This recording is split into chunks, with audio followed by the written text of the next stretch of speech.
Mutia Ayu kegirangan saat sang suami, Glenn Fredly, datang lewat mimpinya. Meski hanya melalui mimpi, Mutia Ayu mengaku bahagia dengan kehadiran mendiang Glenn Fredly. Imbas mimpi tersebut, Mutia Ayu senyum-senyum sendiri serasa abis diapeli pacar. "Glenn tuh rajin banget datangin aku di mimpi, apelin aku ke mimpi aku. Baru 2 hari lalu karena memang lagi kangen banget," kata Mutia Ayu. Dalam mimpi tersebut, ibu satu anak ini menjelaskan Glenn hanya senyum saja, tak berbicara sepatah kata pun. Walau hanya seperti itu, membuat Mutia Ayu puas melepas kerinduan terhadap suaminya tersebut.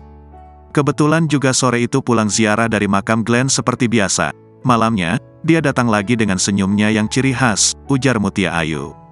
"Nggak ada kata-kata tapi memang dia ngelihat aku dengan senyuman aja," lanjutnya. Mutia Ayu merasa senang sebab ketika bangun dirinya berasa Glenn hadir saat tidur. Bahkan Mutia dibuat tersenyum malu jika mengingat mimpi tersebut.